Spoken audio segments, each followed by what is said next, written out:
Hi, I'm Karen Cherry Brown, and welcome to another episode of Prevailing Through Pain, where phenomenal women tell their stories. And today we have Pastor Susan Stevens. Pastor Susan Stevens also has a book called Targeted. It's 83 pages, but when I tell you there's a lot of power in these 83 pages, so we'll talk about that at the end of where you can find it. But right now, thank you for being on the show, Susan. And we just are so excited that you're here. You have a phenomenal story, and I appreciate you agreeing to tell your story. So can we back up to when you were a little girl and what brought you to the path that you're at today? Of course we can. I'm so glad to be here this morning.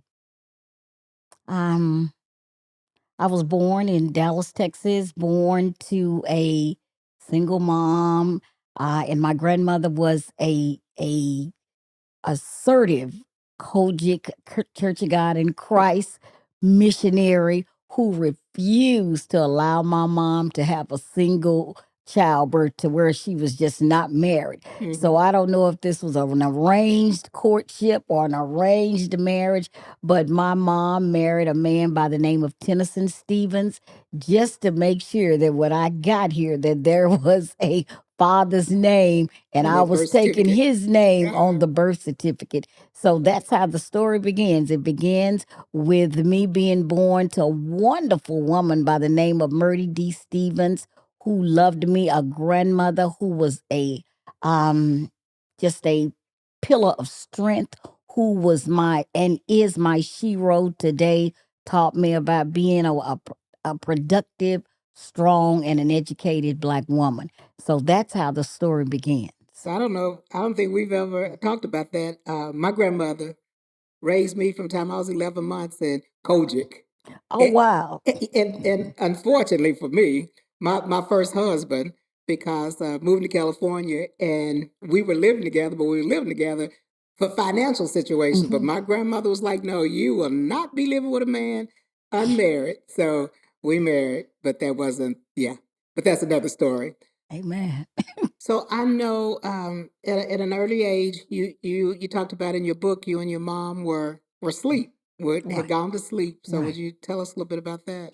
And August the 7th, I want to tell you right around 1964, my mom had come back from California. She had moved to California due to an abusive relationship.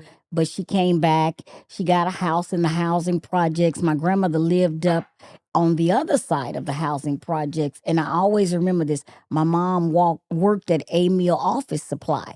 She was off on Wednesdays. So that Wednesday, we went down to the house on Alonzo and we were laying down to take a nap. My mom used to always play with me like she wouldn't wake up when I would try to wake her up. So when I woke up from laying on the floor, my mom was laying on the couch and I tried to wake her up, Karen, and she would not wake up.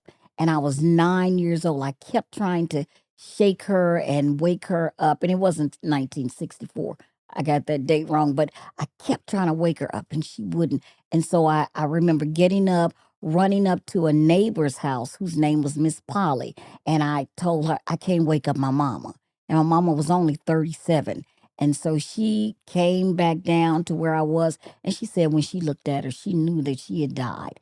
And at that time, the ambulance service was still with the funeral homes. So they called Black and Clark, and Black and Clark came, transported us to Parkland Memorial Hospital, and I was waiting there and the chaplain came out and he said to a 9-year-old girl, he said, "Your mom has expired." I didn't know what Yeah, what does expired that meant mean? at 9. Then my neighbor said, "Your mom has died." So I just started saying, "Am I going to be put up for adoption? Am I going to be put up for adoption?" My grandmother was a patient inside Parkland Hospital. She was in the hospital. Hmm. And I remember her walking down the hall saying, "No, baby, you going home with me," which was home for me anyway, because I stayed with her. I did more visiting with my mom, but I stayed with my grandmother. And so from that day, my grandmother took over and she hit it out the ballpark to the best of her ability. She was such an amazing woman that at the age of 64, She wanted to encourage me to go to high school and graduate. She went back to high school at 64 and got her GED so that Wow. she would show me that education was of Important. the utmost importance. So that's where it started. That's as the story goes. That's how the story continued. Okay.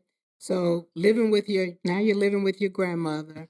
Um, and tell us a little bit about your teenage years and your grandmother. So for me, my Ooh, grandmother was always in church. mine too, And she drug us to church with us all the time. all the time. At 14, I think it was, I moved in. 14 to 15, I moved in with my mother, but her house was right next door to the little church that I grew up in. Had a little more freedom living with my mom than I did with my grandmother. So tell us a little bit about those teen years. My grandmother, to be a Church of God in Christ woman, she was pretty progressive. She was strict in some ways. She watched over me to the best of her ability. Let's say that, to the best of her Hmm. ability. But I always knew how to fly under the radar and get away with some things. So I mean, Church of God in Christ kid. They don't want you to wear lipstick, didn't want you to wear pants. But my grandmother allowed me to wear pants. Mm. She allowed me to be a majorette, a cheerleader.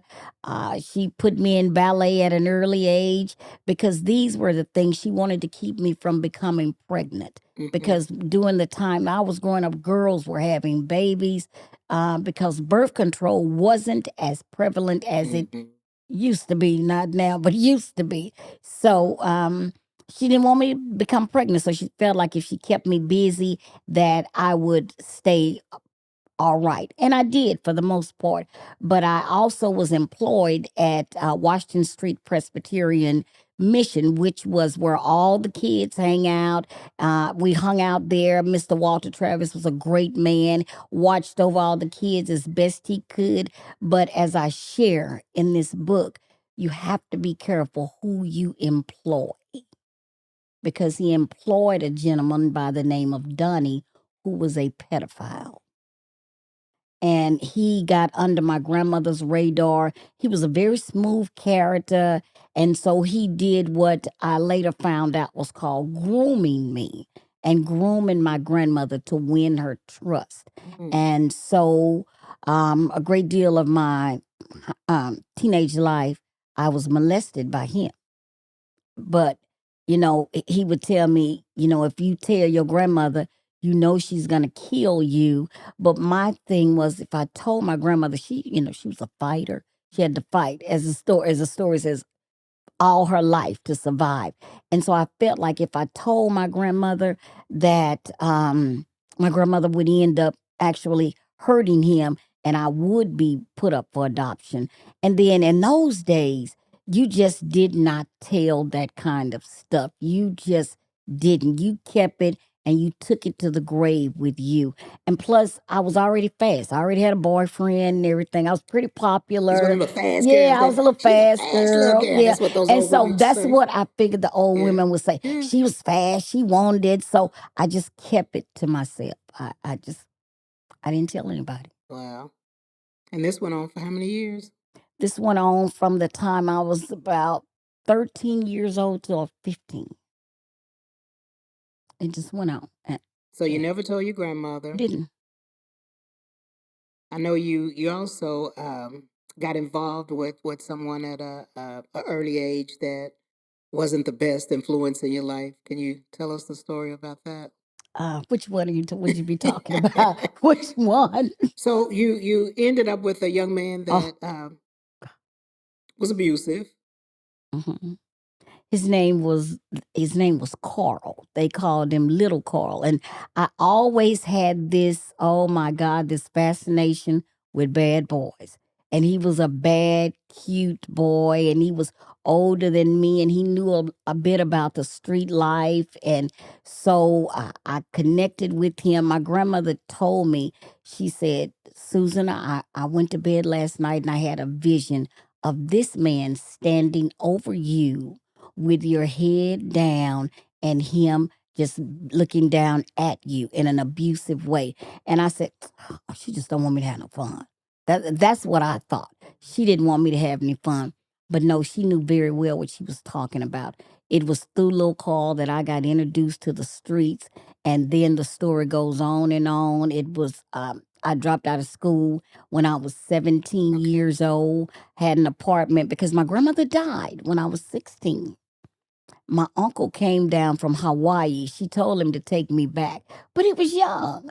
And so and he was financially able. So he got a 16, about to be 17-year-old girl an apartment, and he flew back to Hawaii, and he would make sure my rent was paid, but he left me to my own devices. And what did that mean? That meant little Carl could sell a little weed out of the house.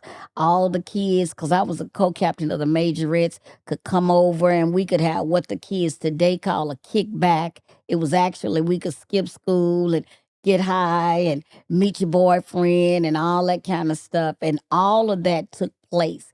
And I wouldn't have finished school except for my band director and my majorette director, who I love to this day, Mr. William Mitchell and Miss Chloe Smith. One day we were all in there doing whatever unsupervised teenagers do with this older man who was Carl, because he was already grown, and there was a knock at the door. And of course, I'm not thinking that it's anybody with any authority. And when I opened the door, it was my band director and it was my majorette director. Hmm. And they cleared the room. If kids could have ran through the wall, they would have. If I could have hid under the bed, I would have. And they put my boyfriend out the room, Good. put him out. And my band director said, your grandmother loved you too much, and I'm not going to let you go out. I'm not going to let you mess up your life without him having a part in helping me to go the right way. So they took me that day downtown to Crozier Tech, enrolled me, and I didn't come out the year I was supposed to. I had to come out the next year. So that meant I didn't walk with my class. I've never been to a prom, anything, that girls like that did. But I graduated, That's and wonderful.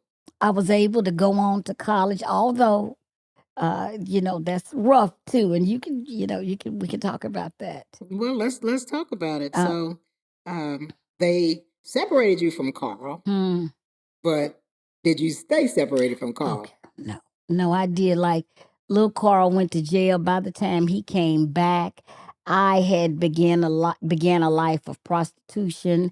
I was at the age of 17. I was sitting in the Statler Hilton Hotel, which has now been renovated. And I say every day of my life, I've got to go back to that hotel now that I'm on the right road.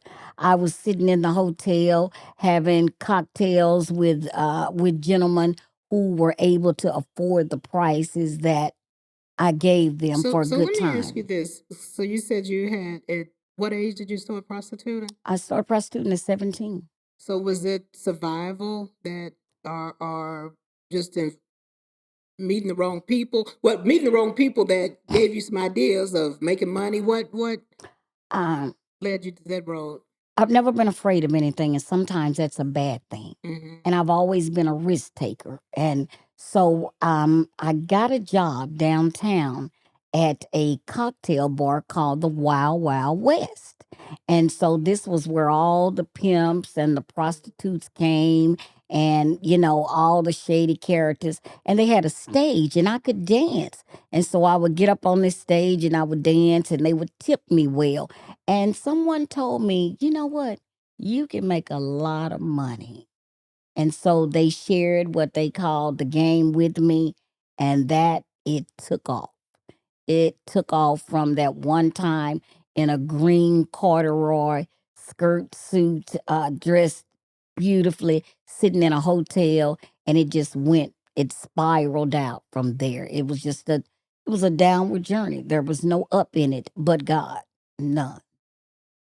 You know, when I was young, my mother's baby sister, she just dressed so pretty, and there was always a black car, a really nice shiny black car, and this guy would get out in a suit when he would pick her up and open the door for her to get in the car. And so somebody said to me, what do you want to be when you grow up?"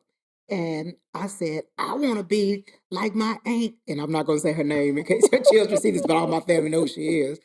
And my mother, with her um, choice of words, she said, "A whore? That's what you want to be, a whore?" Well, I always thought my aunt was a professional man. So when you said the green, pretty dress, this, that, and the other, but that was, that was the way she made her money. I still didn't know what my mother was talking about. I was like, okay, whatever that is. So um, when you said that, I just, like I said, I thought about my mother and my and those pretty dresses she used to wear. Yeah. But at a young age, when you see those shiny things and people talk about money, hey, I can make money. I can make a lot of money, and I'm out here by myself, and I'm trying to take care of myself. So you was taking care of yourself. I was taking care of myself, and environment has a lot to do with it. Being raised in the Roseland Homes housing projects, pimps were always around. They were always around. They were looking for their next prey. They were looking who they could turn out to add to their stable, to add to their income. And what you see the side that looks pretty. But what you don't see is when you're with a John, which is another word for a trick, and he decides to beat you up, or you don't see when the guy decides to beat you up because you didn't make the amount of money that you were supposed to make, because girls are given a quota and they need to make that quota in order to keep peace, because generally not only is there you, but there's some other girls who are involved in it too, and they all tend to be young girls. So 17 and up is where those guys would pray at. But it just began a downward spiral when other girls were going to college. I was walking the streets of Dallas. I was making money. And the money can vary. It can vary $2,000, $3,000 up to $10,000. It can vary. It all depends on what you're doing and where you're at. But it is never enough to fill that void that's in your life. It becomes who you are. It just does. And so were you doing drugs at that point? And do you think it was if so, to ease the thought of what you were doing, the pain, that void you had? I've dibbled and dabbled in drugs for years. At that point, it was marijuana, it was drinking W.L. Weller's, it might have been taking a Valium or two, because you've got to become somebody else in order to do this. Because they say that alter ego. Yeah, that alter ego has to come out, and my alter ego was Melody, and so we had to tuck Susan away because Susan was still the Church of God in Christ girl. Right? I mean, so much so that I would be praying, Lord, don't let anything happen to me. Lord, don't let me go to jail tonight. I would be praying those things because that was in me. But Melody would be at the forefront, Melody or Kelly, either one of those. It depended on what night it was as to who you would meet. So you've got to be under the influence of something. So after little Carl went away to is I think people Oh, say to God. college. He went away to college. And when he came back, little Carl was still in your heart, or little Carl still had that hold over you, or He was still, when he came back, while he was gone, there was a wonderful woman I met who was a transgender woman. I moved in with her. What she did is this: she knew that I was on the street at night, but she made me go to college in the daytime. So I will forever love her, Miss Joey. She made sure that I went to El Centro in the daytime, but I knew that in the evening, she knew that I had to go to work. So when little Carl came back, going to school went out the window. That went out the window. And so we were back at it. We were back at it fighting. We were back at it, him drawing guns on me and, hitting me in the head to the point of where I spent a lot of nights at Parkland Hospital. for injuries, for black eyes, for broken arms. And if that wasn't it, I was jumping out of the car with tricks and almost dying at gunpoint dealing with them. So it was a living hell. How about that? It looked glamorous, but when you peeped behind the veil, it was nothing but hell. Yep. And you had one, two, you had a couple children with little Carl? Yes, I had twin boys with little Carl and a little girl. During this time, little Carl was about to be phased out of my life, and he was going out. And so, as I tried to get away from him, Karen, he would break in my house at night and rape me and beat me up with my kids in the next room. And this went on for a while until I woke up one day and I said, I don't love this man. I don't love him. So at that time, you didn't have to have a waiting period to buy a concealed weapon. All you had to do was go down to the pawn shop and buy one. So I went down to the pawn shop and I bought one, and I waited on him to come into my house. And when he did, the rest is history. Nothing hit him, but he never came back. Good. We're going to take a break to hear from our sponsors. We'll be right back. Those in the know SIPS Consults. SIPS Consults is hiring. Confident, competent, and consistent. Starting as a consultant and a volunteer, SIPS has grown into a dynamic group of stellar sterile processing professionals, offering excellent benefits, 401k, and consultant in training program. We are hiring certified technicians, leads, supervisors, interim managers, educators, coordinators. Apply at recruiting@sipsconsults.com or dial 1-866-615-7977. And we're back. So, so little Carl was out of the picture at this point. And what's next? And this long, tall drink of water walked in with his hair hanging down on his neck. And I just knew that my prince in shining armor had arrived. Little did I know it was about to be a nightmare on my street. Well, he encountered little Carl and told little Carl, don't you ever come our way. And so that just bought me. His name was Lenny, and I was 22. He was 42.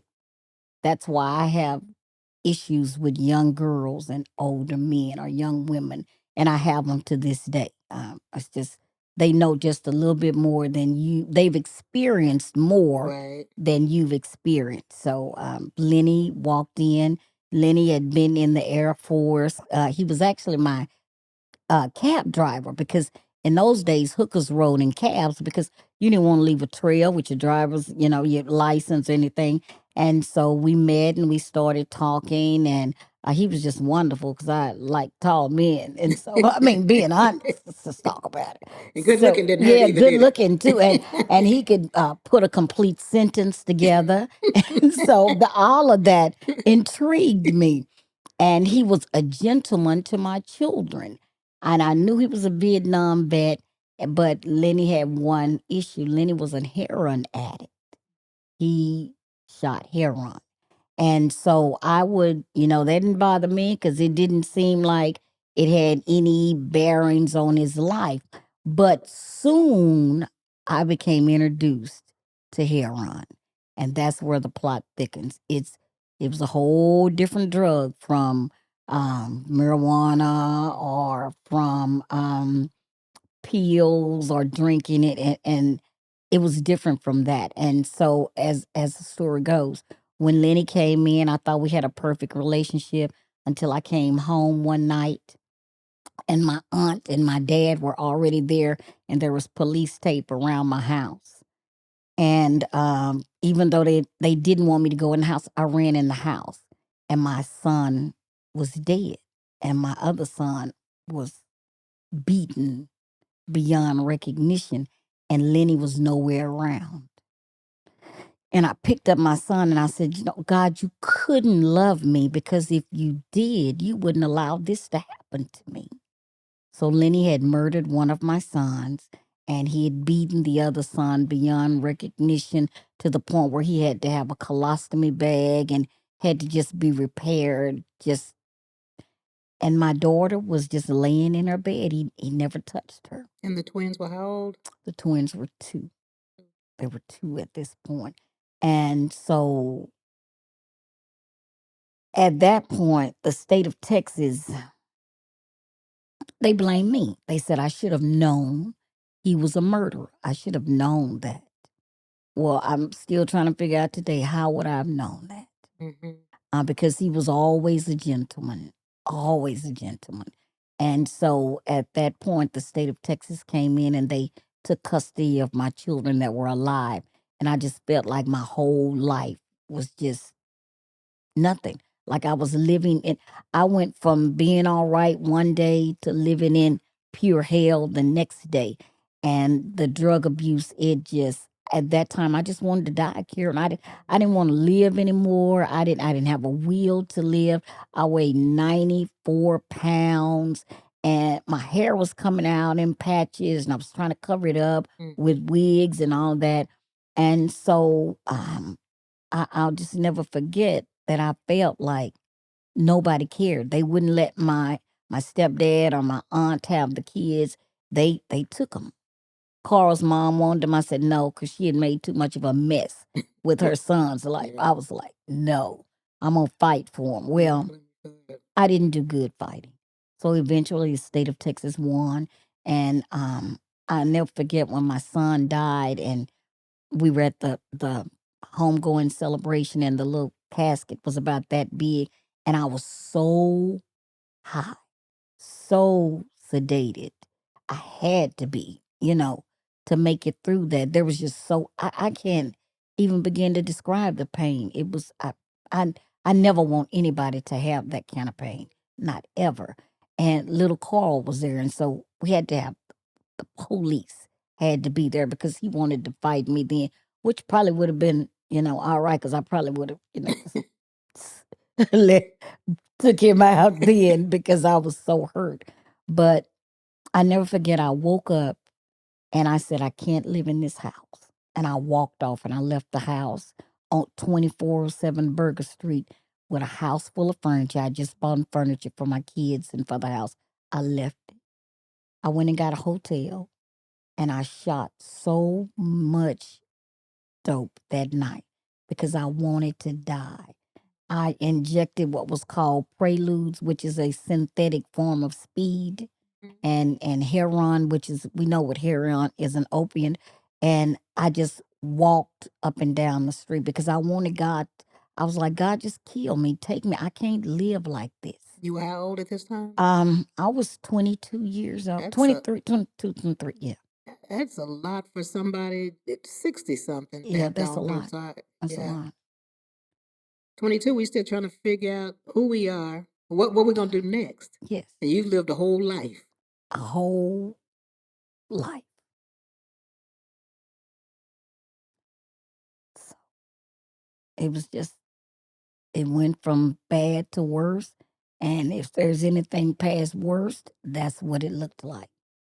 So obviously, God wasn't ready for you to come home at He that night. wasn't. So how did you?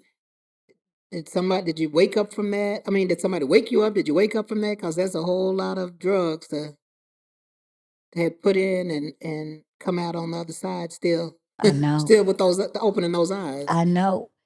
Nobody could have woke me up but the Lord. When I came down, it had to be God because I should have been dead. But here I am today because God he wasn't through with me yet. But I just wanted to ease the pain. I didn't want to feel the pain. I didn't want to go through. You wake up one day, you have 3 children. You wake up the next day, you have nobody. And this story was in the newspaper, and people were talking, and so I just didn't. I didn't want to feel any of that, and so every day of my life, I stayed high. Every day, I worked, I hustled. When I say I worked, I mean I hustled. I stayed high. I made tons of money. I stayed high. I went to jail. I had great attorneys. They got me out of jail. I got out and went back hustle. I stayed high. But always There's always a payday. You can't keep doing wrong and getting away with it. And I had a payday. So your payday, you went to college too for a little while, right? Oh, I went to college. I went and got a bachelor's and That ain't college I'm talking about. But that's what you're talking about. No, that's what I'm calling it. I went and got a bachelor's degree in being incarcerated. Then that wasn't enough. I went back and got a master's in being incarcerated, and finally I got the third strike. And they said, if you come back again, you'll be a habitual criminal. And it was that time because I had come home that time, and I got pregnant. I met Tree, and I got pregnant with my daughter, and she was something to live for. And I said, I don't ever want to come back here again. And so I haven't been back. So you had your fourth child. So at this time, and you were how old at that point? I was 27.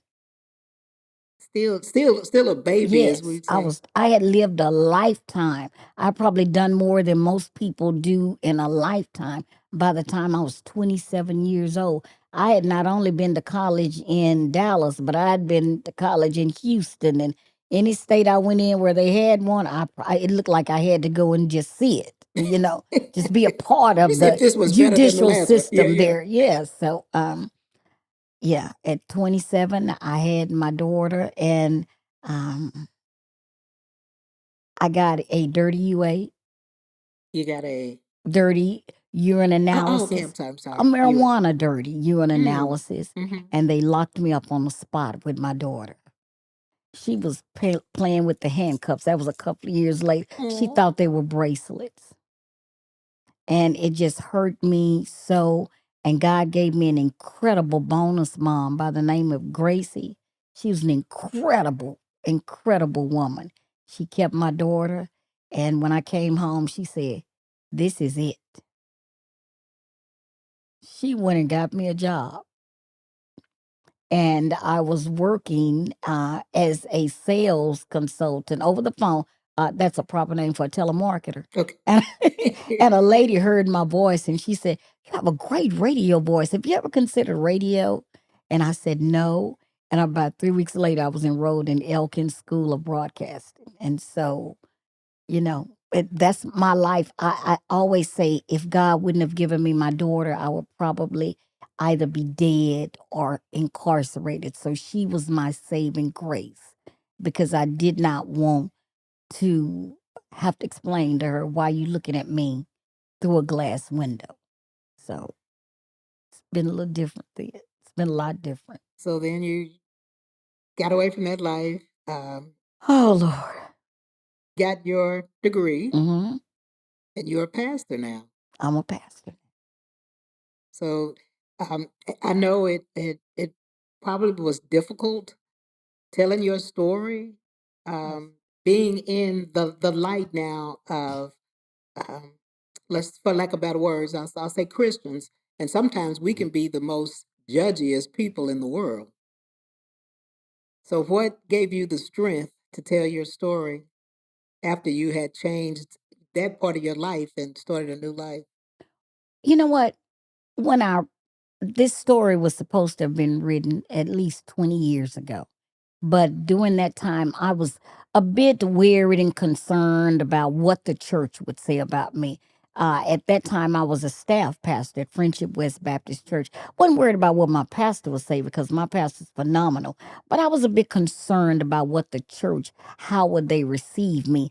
And then I got to the point where I grew up in God, and I was like, I could care less what they think about me because what I do know is a lot of times there are people in our families, there are people that we love, and there are sometimes us who have gone through some things and we just haven't had the courage to tell it. So it was when COVID started. And I had, from my years of drug addiction, I had contracted hepatitis. Didn't know it. I'd been living with it 25 years. Had no idea of it. And my doctor put me on some medication. And, we were all indoors for COVID. And so I said, I'm going to write this book in case this medicine don't work and I die. Tell this story. I'm gonna tell this story. So I started writing the book then, and we Wow. released it in last October. But for the church can judge. That's all right. You can judge. I don't have an issue with that anymore, because of the fact that when you judge me, you got to judge yourself also. And I believe that this book will help free women and men, boys and girls, because I started this terrible journey as a teen. And so there's still some little girls that are, and the rest is in the book. We didn't tell it. There's some girls that are dealing with some things that I dealt with by the time I was 12, 13, 14 years old. And so if you don't tell it, then who's going to tell it? I've always been like, Madonna, I'm going to tell you my story so you don't try to tell it for me, because I was there. Well, thank you so much for telling your story. Again, targeted by by Pastor Susan Stevens. So would you tell the audience where they can find your book? And They can find my book on Amazon. It's on Amazon at this time. Or you can contact me on Facebook, Susan Stevens, and we can get the book to you on this Friday night. I'll be at Bonneview Christian Church doing the 7 Last Sayings, and I'll have books there at 7 p.m. But you can either go to Amazon. You can contact me on Facebook at Susan Stevens. You can see me then, or those are all different ways you can find the book. okay, what parting words would you tell someone that you wish someone had told you when you had lost your grandmother and you were going through that difficult point? I wish somebody would have told me you're more than what you're settling for. You don't have to settle for this. God has created you to be great, because God, everything He creates, it's great. So thank you for listening to our episode today, Susan. Thank you for being Thank on the you for having episode. me. And please know that there is help out there. There are people that love you. There are all kind of resources out there. You don't have to be alone. You can reach out to Susan, and For you can reach real. out to me, and we'll be happy to try to find you whatever help that you need. Thanks for watching. Thank you, Susan. Thank you for having me.